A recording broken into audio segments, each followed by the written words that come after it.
El hospedaje es un arte milenario y entendido como servicio y atención es algo que se conoce desde hace más de 2000 años. De la antigua Roma se conserva evidencia tanto en pinturas como en escritos de la existencia de hosterías llamadas mansiones, las cuales estaban estratégicamente situadas en su red de caminos con el fin de recibir a funcionarios en sus viajes y así atender asuntos del gobierno. Por eso la historia registra que en el siglo IV a.C., en la ciudad de Olimpia, se construyó la primera edificación con carácter de hotel, con el objetivo de hospedar a los atletas que participaban en las Olimpiadas. El resurgimiento del comercio en la Edad Media estimuló un amplio desarrollo de posadas y hosterías. Muchas de ellas operaban en monasterios y otras instituciones religiosas, especialmente en Europa. En el siglo XIII, mientras Marco Polo viajaba rumbo a Mongolia, sorpresivamente se encontró con un sistema extensivo de numerosas residencias convertidas para dar albergue a viajeros. Remansos de descanso y de alimentación que ofrecían asistencia a aquellos que fungían como mensajeros postales.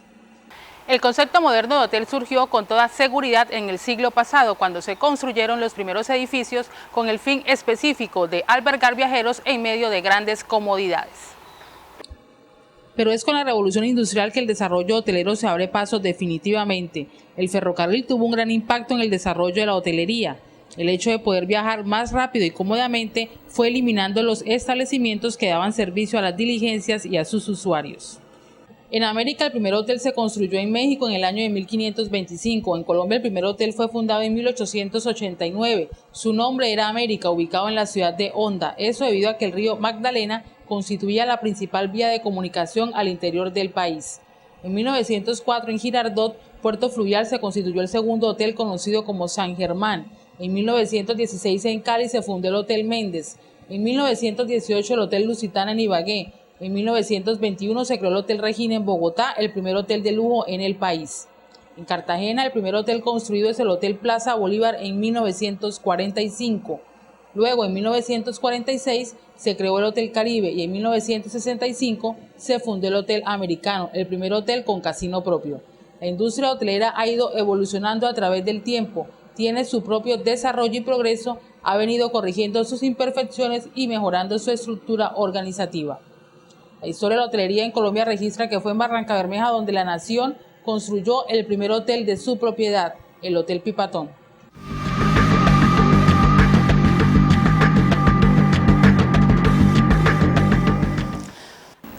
Originalmente en este predio funcionaba el Cinema Santander o Salón Estrella, que fue el primer cine en todo el departamento de Santander y uno de los primeros de Colombia.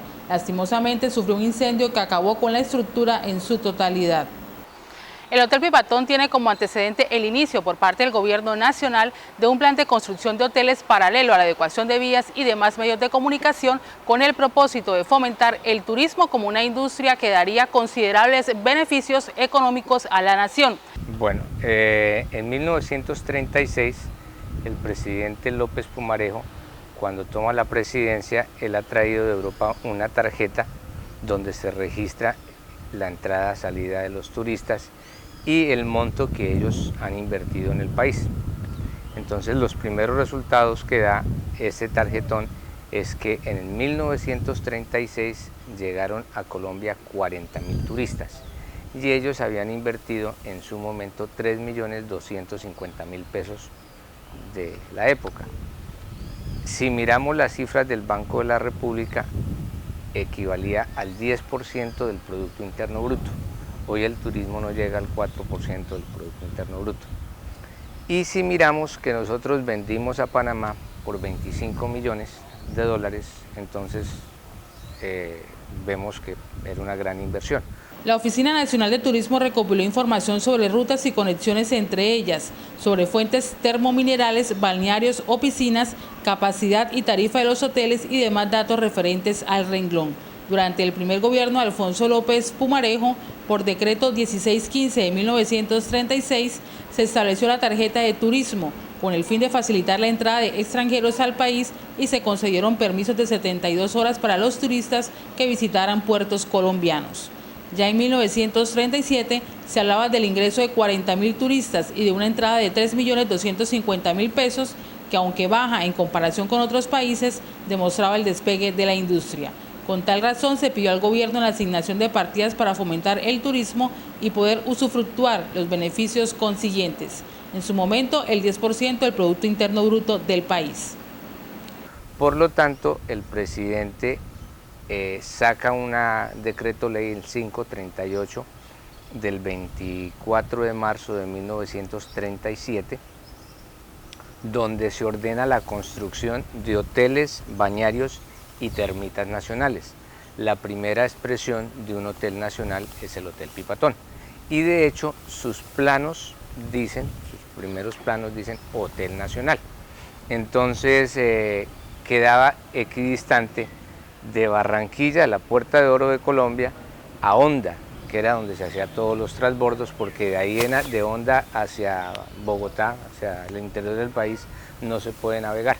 Hay un salto de aproximadamente 1 metro. Entonces físicamente hay una barrera que no permite que uno siga navegando. Entonces todos los barcos de carga y de pasajeros llegaban hasta Honda. ¿Sí? Y el presidente pues era oriundo de Honda, el presidente de su familia, López Pumarejo. Ellos eran comerciantes. Entonces ese realmente es el origen del Hotel Pipatón. La nación construye el Hotel Pipatón de un solo piso, aunque sus planos originales era de 3. El ingeniero administrador de la obra fue Fernando Zárate, pero al enfermarse de una afección pulmonar fue reemplazado temporalmente por Arturo Gouber Gómez, ingeniero jefe de obras portuarias que se encontraba realizando la canalización del río Magdalena en el sector del muelle. Luego de esta transición, quien sucedió definitivamente en el cargo de ingeniero administrador del hotel fue el señor Miguel Harman Perdomo. El arquitecto que diseñó el hotel fue Ramón Venegas, un colombiano que trabajaba para el Ministerio de Obras Públicas. La revisión de los planos fue llevada a cabo por el arquitecto español Germán Tejero de la Torre, el mismo que realizó los planos del Hotel del Prado y Hotel Caribe de Barranquilla, los cuales tienen un gran parecido en su estructura y estilo neocaliforniano. Los planos los ejecuta un arquitecto del Ministerio de Minas y Transporte, que eran los encargados en su momento de hacer estas obras civiles. Una revisión final la hizo el arquitecto español Tejero de la Torre, que es afamado por haber diseñado y construido el Bucarica en Bucaramanga, ayudó en el Prado de Barranquilla y el Caribe de Cartagena.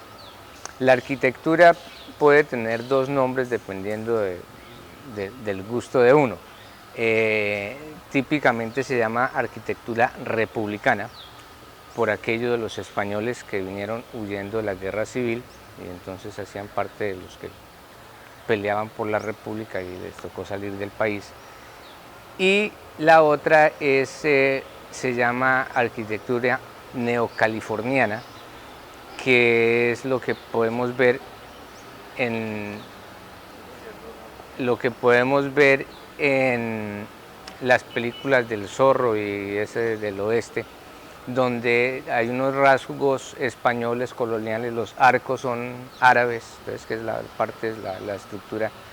Entonces, básicamente es eso, el edificio fue concebido, diseñado y ejecutado por el Gobierno Nacional, el Ministerio de Obras Públicas y Transporte. Tejero de la Torre hace una revisión de los planos y ahí, de resto, el Gobierno Nacional se encarga de la construcción del edificio. El edificio consiste en una planta cuadrada alrededor de un gran patio con el acceso diagonal en uno de los vértices y en extremo opuesto la transparencia de una pasarela a un lado del vestíbulo, y en un solo piso están el comedor y los servicios, y al otro, en 2 pisos, las habitaciones y sus anexos. Ambas partes forman una L como atenazando el patio. Su apariencia es neocolonial, con arcos de medio punto, balcones, cubiertas con alero y frontones lobulados, aunque en este caso se aplica dicho lenguaje sobre una distribución próxima al historicismo ecléctico, representado por la diagonalidad del acceso, la imponencia del vestíbulo, la escalera monumental y hasta la arcada, que pertenece en realidad a ambos estilos. Su arquitectura republicana sigue las mismas líneas de los hoteles El Prado en Barranquilla y El Caribe en Cartagena. En 1938 se había adquirido un lote de terreno para construir el hotel, pero los estudios sobre el desarrollo urbano de la ciudad determinaron que era más indicado ubicar el edificio en un sitio más cercano al puerto propiamente dicho. Entonces se permutó un lote con el municipio y se destinó dicho lote para el matadero y la plaza de mercado. A principios de 1940 se inició la obra en el nuevo sitio. Sin embargo, como esos lotes eran de propiedad privada, se generaría una batalla jurídica que duraría de 1939 a 1941 por la posesión de los mismos. Entre los propietarios se destacaban Pascasio Restrepo y Moisés Bezalel, quienes se enfrentaron contra el Estado. Bueno, don Oscar, ¿dónde se pensaba construir inicialmente el Hotel Pipatón? Donde hoy en día es la plaza de mercado. Pues el lote es un poco más grande que este, pero obviamente por la cercanía al río, por la facilidad de atracar los barcos, aquí contra el barranco del hotel atracó el David Arango, todos los buques grandes de vapor de su época, bajaban el planchón, la gente volteaba y subía, entonces era muy conveniente. Sí, hay, en total en las escrituras aparecen 6 predios, ¿sí? Y hasta 1939 se viene a aclarar la situación, pero en el 37-38 fue un problema jurídico y finalmente sí se globalizó los terrenos y hoy en día son 6.297 metros y 30 centímetros. El nombre de Hotel Pipatón fue objeto de polémica. Cuando se empezó la construcción en 1940, en los planos originales aparecía como Hotel Nacional. Para 1942, en el gobierno de Eduardo Santos Montejo, se quiso darle el nombre de Hotel El Moderno, pero la gente influyente y los políticos de la época consideraron que Hotel Pipatón sería más afín a la historia de la ciudad. El 30 de septiembre de 1944 se inaugura, con la presencia del gobernador de Santander, Benjamín García Cadena, cientos de turistas nacionales y la venia de la segunda presidencia de Alfonso López Pumarejo. En 1942, la clase política y social de Barrancabermeja le solicita al gobierno nacional que le cambie de nombre del Hotel Nacional al Hotel Pipatón, en honor obviamente al cacique de la región, lo cual lo hacen. Por lo tanto, es el único hotel en Colombia que está operando, que tiene 2 leyes de la nación a su favor. En agosto de 1943 se estaba techando y fue parcialmente concluida ese mismo año, aunque faltaba aún parte de la decoración y un muro de defensa sobre el río Magdalena, trabajo de gran importancia para la estabilidad del edificio. En 1963 el hotel fue ampliado, sobre todo en el restaurante y sus servicios, según diseño de Daniel Sánchez. La parte sur del hotel era abierta hacia el río Magdalena. Entonces Ecopetrol en el 66 cierra y le construye el segundo piso. Realmente ha sufrido 2 modificaciones. El cierre y la construcción del segundo piso en el 66 y la última que fue en el 88 cuando lo intervienen nuevamente, donde hoy en día existe la habitación 215 y 216 era una terracita. Entonces el señor León pues vio a bien ampliar la oferta en 2 habitaciones y le hizo esas 2 habitaciones adicionales. De resto el hotel mantiene la misma estructura y el mismo diseño desde sus inicios, de 1940, desde que lo vieron en el 44 y su diseño en el 38. ¿Los pisos son los mismos de la época? Es baldosa española, tienen aproximadamente 68 años.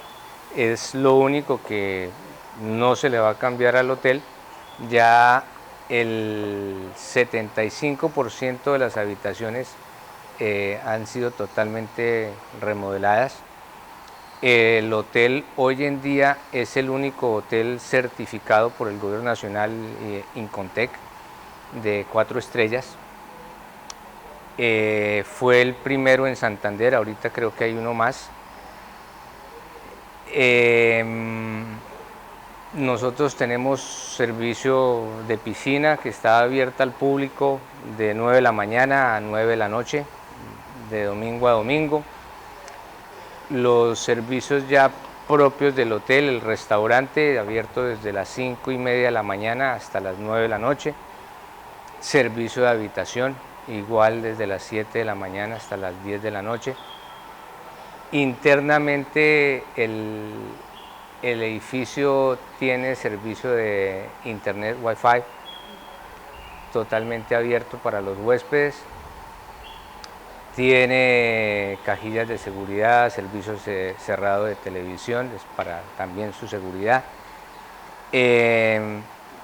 tiene transporte, aeropuerto, hotel aeropuerto que está dentro de la tarifa, es realmente el único hotel en la ciudad que lo ofrece.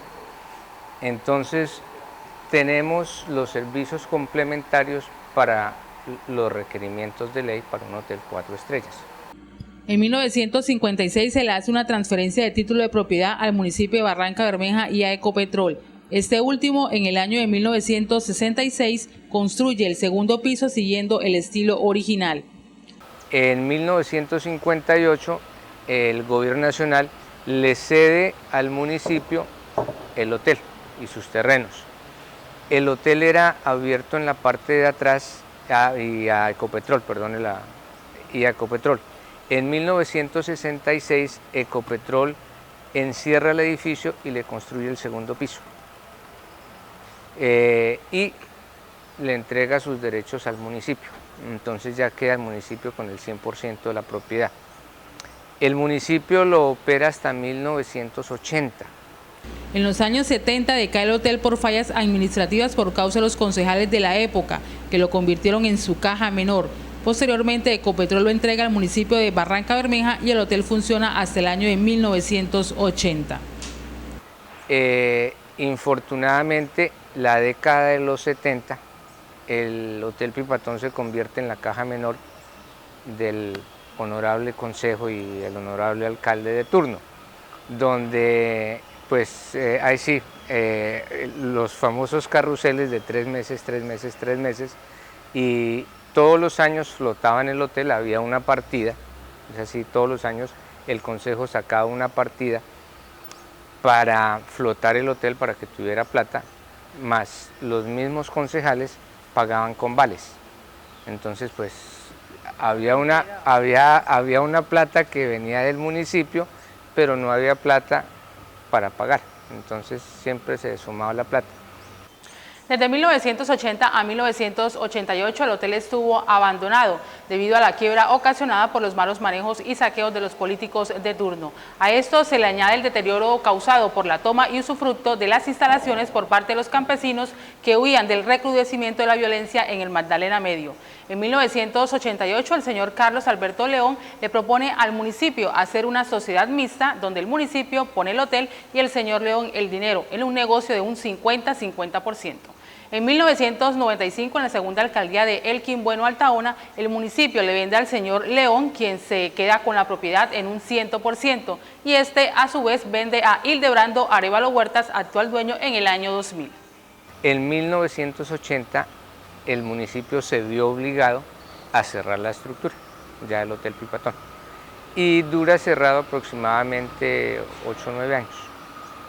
En ese tiempo fue víctima de las tomas campesinas, fue saqueado, toda la cristalería, según el inventario de construcción, toda la cristalería que en su momento tenía el hotel era vidrio de Murano, o sea, vidrio importado de Italia, de lo más fino que hay en su momento, lo más fino que hoy en día también. Entonces todo eso se desapareció, y cuando llega a la escena un señor que se llama Carlos Alberto León Bueno, que era contratista del municipio, y le propone al alcalde de turno hacer una sociedad mixta donde el municipio coloca lo que queda del hotel y él busca unos recursos. Afortunadamente el doctor Serpa está dentro del gobierno de la época y ayuda a diligenciar los recursos para nuevamente flotar el Hotel Pipatón. El Hotel Pipatón vuelve a abrir sus puertas en agosto del 92. Infortunadamente la década de los 90, pues sí, no es un gran misterio y secreto que no fue la más próspera para Barrancabermeja. Entonces se vieron obligados nuevamente a cerrar el hotel. En el año 2000 sacan el hotel a la venta y en el año 2000 el municipio le vende al señor Carlos Alberto León Bueno, le vende su participación. ¿Cuál fue la negociación? Ese sí no tengo el privilegio, pero sí como representante legal de la compañía que compró, nosotros compramos a paz y salvo. El 100% de las acciones, por decirle así, y desde ese entonces yo llegué a Barrancabermeja el 23 de diciembre del año 2000 y comenzamos a operarlo el 1 de enero del año 2001. Comenzamos con 9 empleados, ahorita somos 45. Entonces el primer año de ocupación fue el 32%. Pues aquí llegaba la gente, lastimosamente hay que recordar, la gente a veces venía de Bogotá, utilizaban la habitación como oficina y esa misma tarde en el vuelo de Avianca se regresaban a Bogotá y al otro día regresaban. Sí, así de sencillo. Nosotros teníamos una visitadora médica de Bucaramanga. Ella cogía vuelo Bucaramanga-Bogotá, Bogotá-Barranca y se devolvía por el miedo de transitar por la carretera de aquí a Bucaramanga. Entonces esa era la Barranca que heredamos, ¿sí? Y afortunadamente pues a nivel nacional las cosas han cambiado y hoy tenemos una ciudad pujante con 2 centros comerciales, ¿sí? Algo que pues realmente nos merecemos y estaba en deuda de hacía muchos años de que sucediera. En noviembre de 2010, el gobernador de Santander, Horacio Serpa Uribe, expidió la resolución que convierte al Hotel Pipatón de Barrancabermeja en inmueble urbano de interés cultural. La determinación se logró gracias a la gestión del gerente del complejo hotelero Óscar Castilla Alarcón, quien presentó la iniciativa a consideración del Consejo Departamental de Cultura. Bueno, realmente en el acuerdo 018 del 2002 comienza el ejercicio para que se declare bien, hoy en día es bien de interés cultural. Entonces en el 2002, en el plan de ordenamiento territorial, se identifica como bien de interés cultural. La ley sale, la 1185 sale en el 2008, pero anteriormente a eso nosotros ya nos habíamos adelantado para que el gobierno nacional nos lo declarara bien de interés cultural a nivel nacional.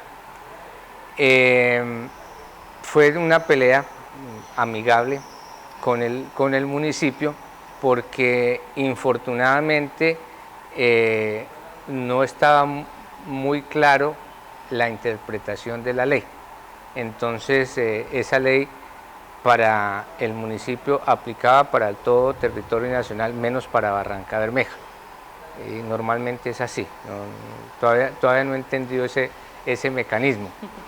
Entonces optamos por acercar la gestión hacia la gobernación. Allá afortunadamente a nivel departamental pues llegamos a muy buenas manos. Primero la doctora Gloria Oviedo, que trabaja conjuntamente con el Ministerio de Cultura en la parte de patrimonios. La doctora Sara García, que trabaja en la oficina del señor gobernador, en la jurídica. Y finalmente, y pues obviamente más importante, el señor gobernador, que vio a bien, después de un proceso de 2 años, declararlo patrimonio o bien de interés cultural a nivel departamental. Entonces hoy en día tenemos a nuestro favor la ley, jerárquicamente la ley 1185 del 2008, tenemos la resolución departamental y tenemos la declaratoria municipal. Entonces en los 3 niveles estamos identificados y declarados.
Es muy probable que la imagen que todos tenemos de nuestro pasado familiar provenga de una foto, nada más provocador de la curiosidad que los retratos familiares.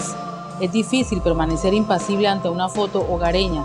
Las fotos familiares conservadas en algún sobre o más cuidadosamente ordenadas en un álbum son un tesoro de memoria, tesoro que es cultivado con recelo y repasado en la intimidad. El álbum familiar se comparte con los parientes más próximos en días de regocijo. Como demostración de aceptación se enseña a quienes aspiran a anudar vínculos con la familia.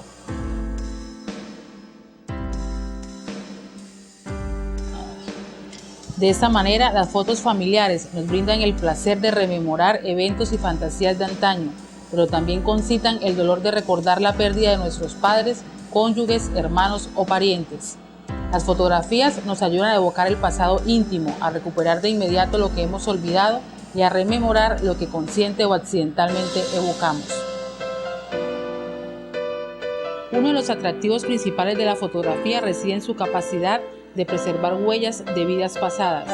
Cada fotografía es un certificado de presencia, de certidumbre de lo que algún día fue. Las fotos congelan momentos de la vida y los presentan como trazos reales del pasado. Al ver una foto comprendemos que después de todo son personas quienes hacen la historia, mientras ellas mismas van siendo transformadas. Las fotografías nos enseñan la gente ignorada por la historia escrita, pues funcionan como testigos de su incontrovertible presencia en ella.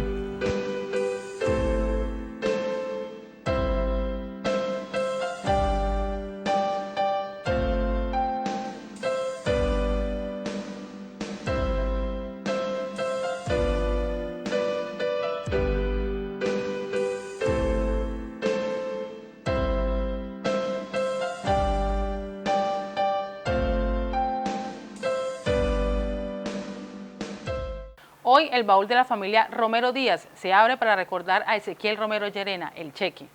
Ezequiel Romero Llerena nació el 6 de noviembre de 1927 en Cartagena.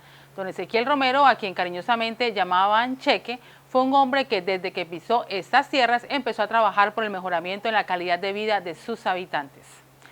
Mi papá nació en el año 25, si no recuerdo mal, en Cartagena, pero de padres arjoneros. Llega a Barranca joven, ya había trabajado con Foster Weller y aquí se vincula con la estatal petrolera que empezaba. O sea, tú sabes que eso lo iniciaron personas que vinieron de las sabanas de Bolívar, del Magdalena Grande, fundamentalmente, yo diría que en un 80%, pero es que Barranca tiene unas costumbres muy dadas a los ribereños y a la costa en general. Pero también hay trabajadores de Antioquia, hay trabajadores quizás de otras partes, pero en términos porcentuales lo más importante fue el trabajador de la costa, que contrario a lo que se dice, no son flojos, porque fueron los que abrieron la Troya. Y ahí están los señores del Parnaso para decirlo. Todos esos contemporáneos de 70, los más jóvenes, y de 90 y algunos quizás más, si han resistido los embates de la vida. Pero la vida de Ezequiel solamente no se puede de pronto simplemente señalar en el aspecto sindical o en el aspecto político, en lo local donde la importancia es inconmensurable y nadie lo pone en duda. De hecho, hay mucha gente que recuerda a Ezequiel y siempre le pregunta uno por cosas de él. Parece ser que a los Ezequiel, no tengo la plena certeza de eso, porque yo incluso he indagado en Cartagena y en Barranquilla, donde están los hermanos de mi papá, primos y todas esas cuestiones, y de pronto eso del Cheque surgió fue en la ciudad de Barranca Bermeja. Yo he visto que aquí en la ciudad a varios Ezequiel le dicen Cheque, a mi papá le decían el Cheque, y más que, ¿cómo se dice? Más que el apelativo aquel que se le pone a la persona por cuenta del nombre, el Cheque para muchos significaba demasiado. Es decir, hablar del Cheque o con el Cheque era algo extraordinario. Entonces, el Cheque. Y nosotros, por extensión, algunos amigos pues nos dicen Chequecito. Somos los hijos del Cheque, entonces nosotros somos Chequecito. Bueno, Ezequiel Romero, además de ser nuestro padre, era un connotado dirigente cívico, social, sindical y político, que tuvo que ver mucho con lo que es actualmente la estructura municipal actual de Barranca Bermeja, y es uno de los cofundadores del sindicato petrolero, Sindicato Industrial de la USO. En 1953 se empleó en lo que esa época se llamaba Intercol, hoy Ecopetrol, pero a raíz de la huelga de 1963 fue despedido, pasando a formar parte de la junta directiva de Fedepetrol. A partir de ese momento incursiona de lleno en el campo político, destacándose como un gran orador con un pensamiento ideológico estructurado. En la época en que fue trabajador activo, lo despidieron injustamente, sin reingreso, en el año 63, en la huelga famosa del año 63, con 13 años de servicio en el departamento eléctrico. Nunca fue reintegrado, los compañeros de la época sí lo fueron, pero Ezequiel Romero, por tener de pronto la mácula de ser un dirigente político y social, sindical, muy consecuente con la situación, jamás le permitió ni la ley, ni el Estado, ni los dirigentes retomar su trabajo inicial. Entonces, con posterioridad a ello, se dedica obviamente a producir, porque tenía una prole de 4 hijos y una más en Barranquilla.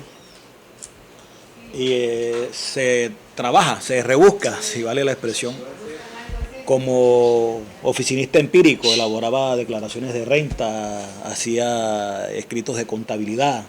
Varios hechos marcaron la vida política y personal de Ezequiel Romero en forma definitiva. Alcanzó el honor de llegar al Consejo de Barrancabermeja, instancia donde permaneció por más de 15 años consecutivos en representación del Partido Comunista. Años más tarde también ocuparía una silla en la Asamblea de Santander.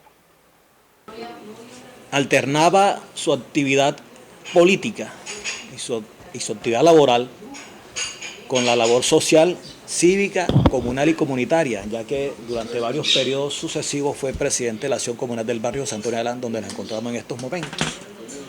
Esta casa se la adjudicaron siendo secretario general de la Caja Municipal de Vivienda, un organismo que debe ser en estos momentos como el equivalente a EDUBA. Y en voces del hermano mayor mío, Gilberto Revueltas Díaz, porque yo estaba muy pequeño y Oscar, que está a mi izquierda también, quizás no conocemos bien eso, pero él decía que esta casa mi papá la aceptó casi que a regañadientes, o sea, lo obligaron a que aceptara la casa. Era tanta su formación que consideraba poco ético que siendo el secretario, pero en la práctica casi que el gerente, era donde pasaban todas las decisiones del organismo, que después se acabó por acuerdo municipal, le entregaran una habitación, una casa de habitación para vivirla él con su familia. Si vale de pronto algo para la historia, para la estadística, estas casas creo que se le dieron por 32.000 pesos, pero estamos hablando de más de 40 años. Hace más de 40 años. Obvio, financiada, pero el sueldo no podía ser más de 180 pesos. Entonces, ¿cuánto era la cuota?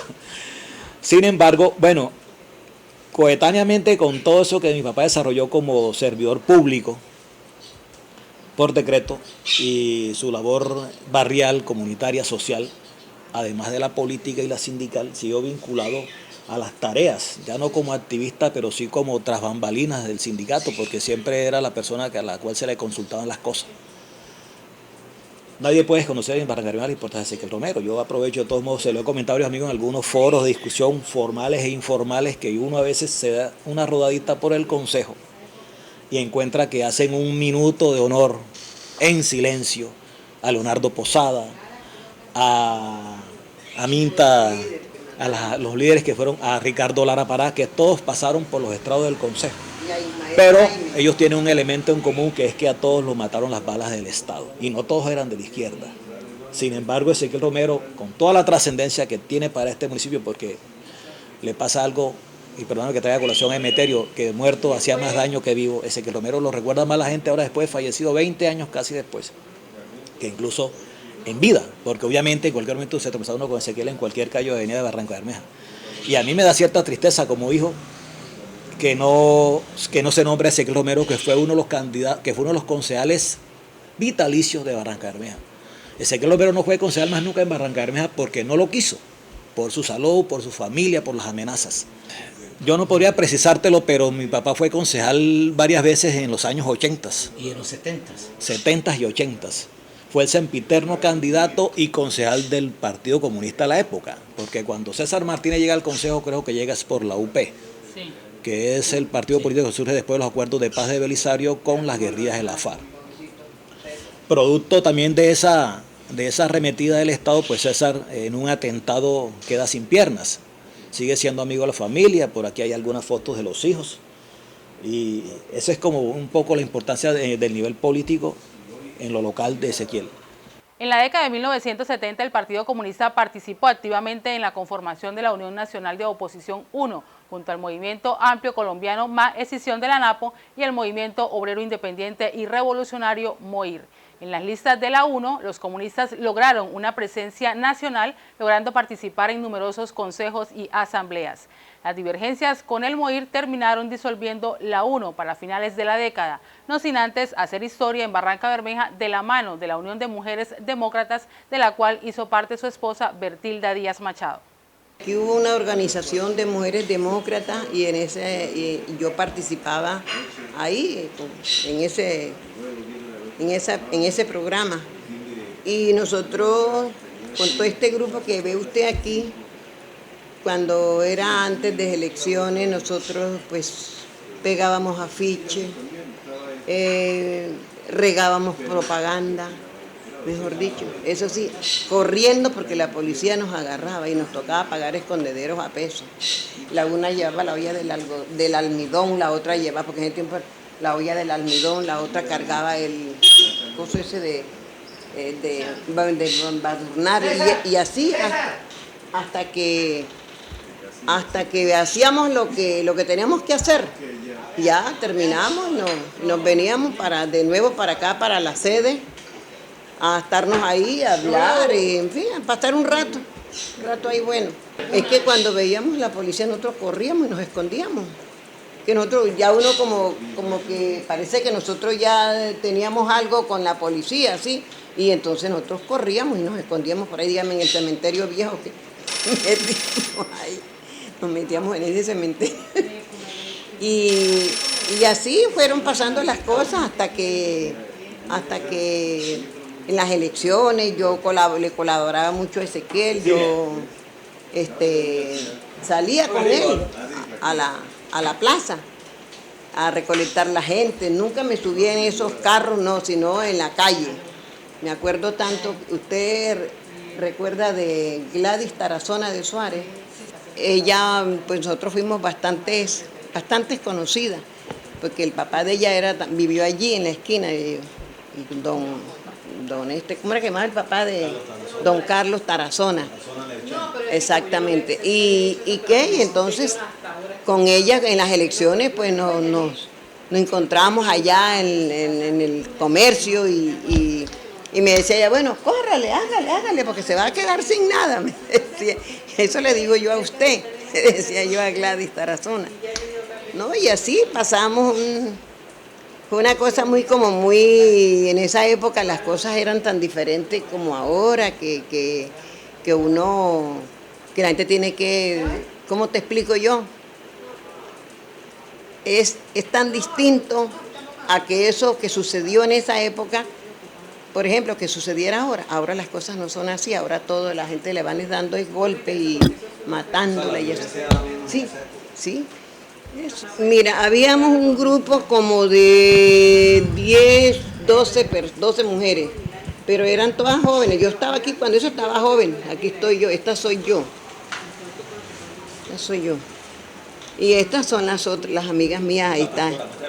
Pastora, ¿dónde está Pastora? Ah, aquí está Pastora, en Nicano, y no me acuerdo de los nombres de las otras niñas, hace tanto rato eso, Gilberto Vieira. Bueno, no sé, del resto, no recuerdo los nombres, pero sí, yo colaboré mucho con eso, pero colaboraba era porque Ezequiel estaba en el cuento, si no tampoco. En 1974, el Movimiento Amplio Colombiano lanzó las candidaturas a la Cámara de Representantes de los parlamentarios Gilberto Zapata Izaza y Ciro Ríos Nieto, este último con suplencia de Ezequiel Romero Llerena. El 21 de abril de ese mismo año, Zapata y Ríos resultaron electos por las circunscripciones electorales de Antioquia y Santander, respectivamente. Pero mi papá también tuvo la oportunidad de estar en la Cámara de Representantes, y de pronto aquí hay algunas fotos de la época. En esta era cuando todavía era dirigente sindical, la uso antes de que quedara en la avenida del Ferrocarril con Avenida Circunvalar. quedaba en estos momentos donde es el edificio La Tora.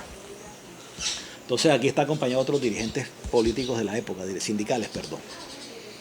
Eso es modelo 70 sí, y claro. Menos, quizás.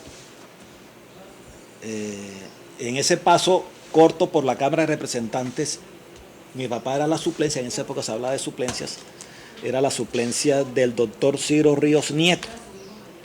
Este es cuando existió la Unión Nacional de Oposición, la famosa UNO.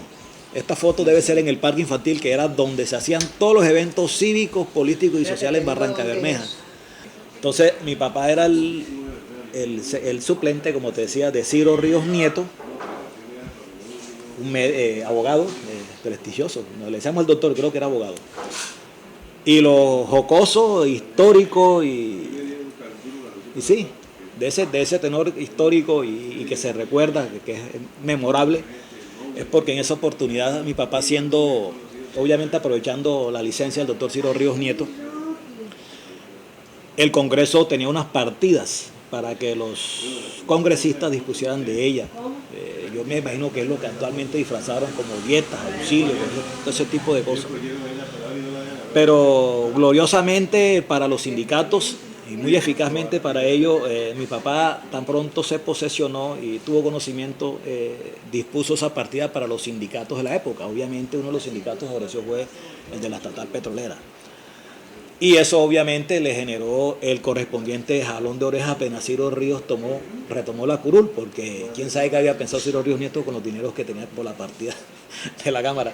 Pero en todo caso, Ezequiel Romero, ni corto ni perezoso y fiel a sus principios, se los dio a los sindicatos para manejo de los sindicatos. ¿De cuánto tiempo fue la suplencia? Fueron unos 3 meses aproximadamente. 3 meses, pero muy fructíferos, o sea, se llegaba, sí, no tanto por los... Creo que algo parecido pasó en la Asamblea Departamental también. Algo muy parecido pasó en la Asamblea Departamental. Ezequiel Romero fue además candidato a la alcaldía de Barrancabermeja en la primera elección de alcaldes en 1989. Pese a su trajinar en la política, hay quienes lo recuerdan más como el bibliotecario de la USO durante 27 años ininterrumpidos. Cuando la primera elección popular de alcaldes, mi papá fue candidato a la alcaldía de Barrancabermeja.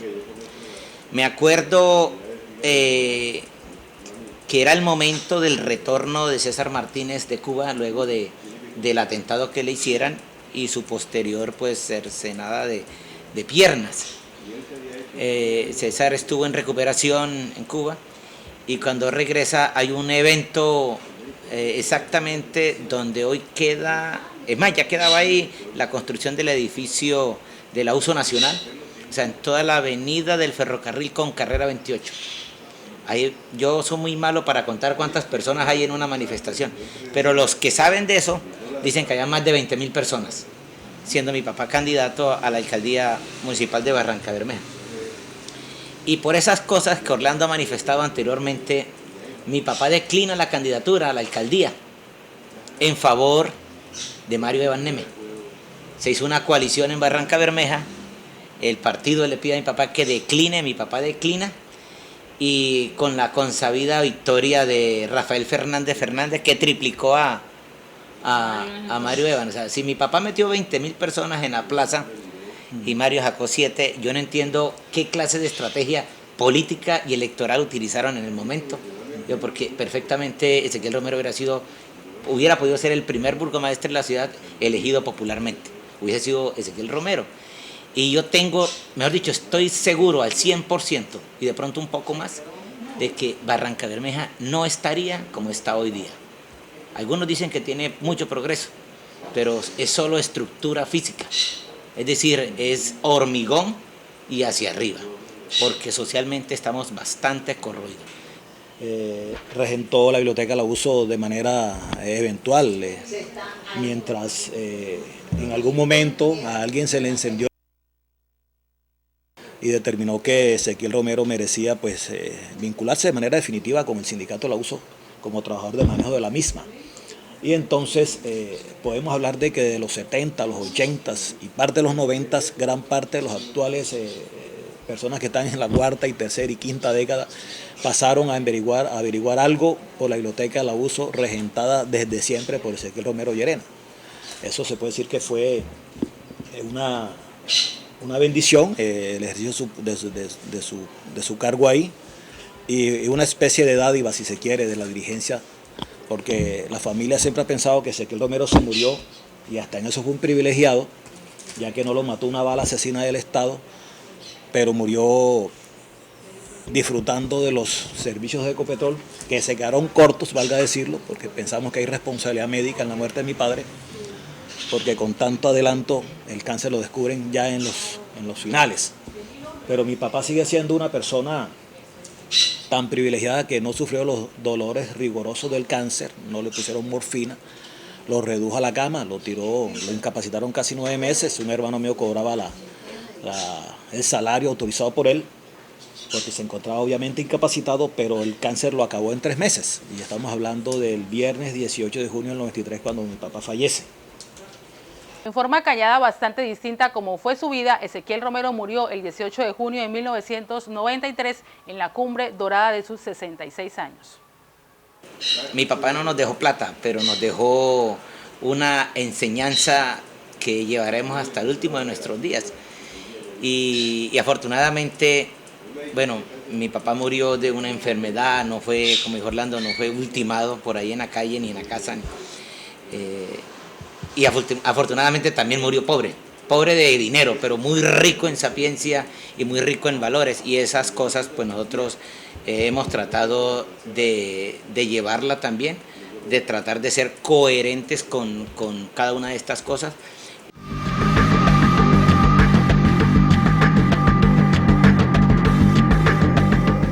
Todos estamos sumergidos en el inexorable paso del tiempo, el cual con su mortalidad nos pone sobre los hombros el peso agobiante de los años.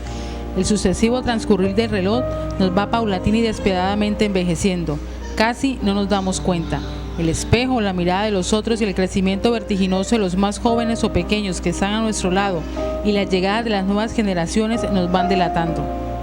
A veces en el puerto del olvido naufragamos y en otras ocasiones embarcamos para llevarnos junto al vaivén del río todo aquello que nos pesa. Sin embargo, hay cosas que perdemos sin desear que se nos vayan. Hay tiempos en que hay que cortar los hilos y empezar a tejer otras tramas y hacer otras redes. La Corporación Memoria y Patrimonio lamenta el fallecimiento a sus 90 años de don Miguel Moreno y expresa sus condolencias a familiares y amigos. A don Miguel, mil gracias por haber ocupado parte de su tiempo en contarnos la historia del barrio El Parnaso. Paz en su tumba.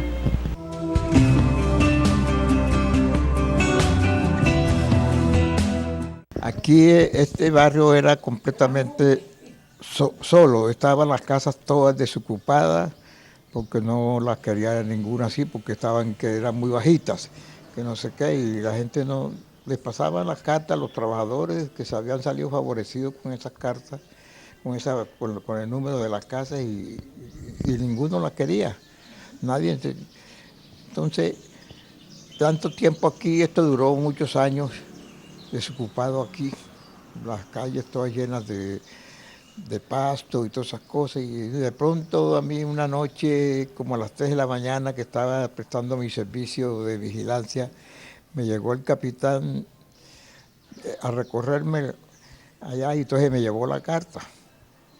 Me dijo, aquí salió favorecido usted con esto, yo no sé qué le hizo usted a la empresa que aquí le escribió. Y yo, bueno, vamos a ver, yo me siento tranquilo porque yo no he hecho nada. Y así fue que leí la carta y me decían que había salido favorecido con la casa número 73, que viniera a verla, que me daban 3 días de plazo para que yo viera a ver si la recibía o no. Esta casa me costó a mí 12.000 pesos. ¿Y cómo los pagó? Los pagué en una forma, que la empresa tenía el asunto aquí que ella le daba a uno el subsidio de arriendo. Entonces, la casa costaba 12.500 pesos. Entonces me dijo la empresa, nosotros le prestamos el valor de 3 años, que le da el valor de 3.000 pesos